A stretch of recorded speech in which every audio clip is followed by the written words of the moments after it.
Pessoal, eu não falei no outro vídeo porque estava-me a ter a barriga. Estava-me a sentir mal. Vomitei 2 vezes, pessoal.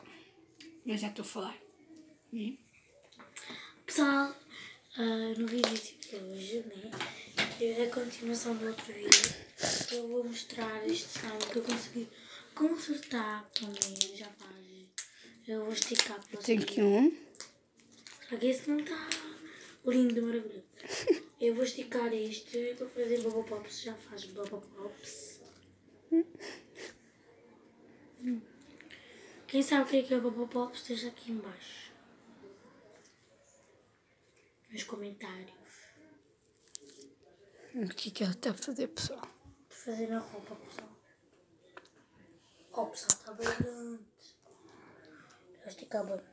Agora vou fazer o Bubble Pops. Não dá para ver, pessoal, porque não é transparente. Vou fazer Bubble Pops.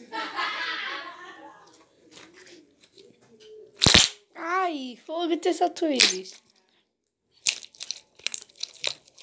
Pessoal, muito bom. Agora o clique também já faz. Muito diferente deste que não estica. Estica assim. Estica lá. Pá. Colou! Isto é puro. Chocolate, o que é que faz? Claro, isto aqui vai ficar duro. Pessoal, então, é só um trechinho, né? Eu vou mostrar como é que eu fiz para ele ficar mole. Com creme de... A Yara está aqui.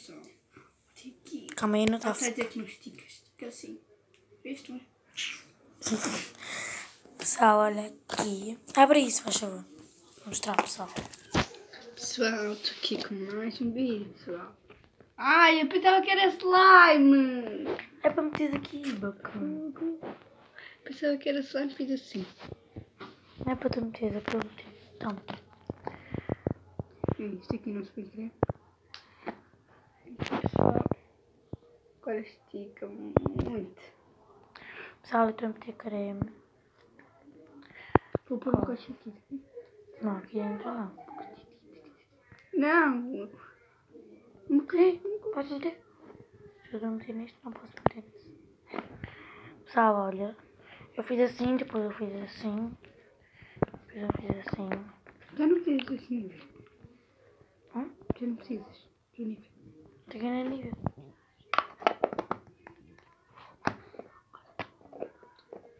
Sobe.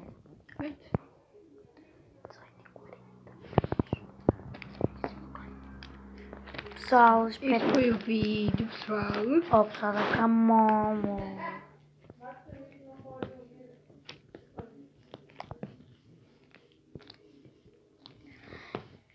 Olha aqui, pessoal. Pessoal, a Yara vai dizer para deixar o like e se inscreverem e eu vou dizer outra coisa. Pessoal, se gostaram do vídeo, ponham um like. Oh, pessoal, está esticado. Inscrevam-se no canal e vai ter... Fica de marola. Senta, senta, puxa e fica direito. Vai ter aos vossos amigos como é que chama-se o meu canal, para eles verem, para pôr em comentário. E agora é Iris que vai falar. Pessoal, Pessoal, se vocês gostarem, né, deixem likes e também deixem os comentários e tal. Pessoal, estou a pensar que... Pessoal, ela já disse tudo, eu já estava a dizer 2, ela disse 3. Então, pessoal, vou dizer tudo de novo. Inscrevam no canal se gostaram, deixem likes. Tchau. Bye, bye.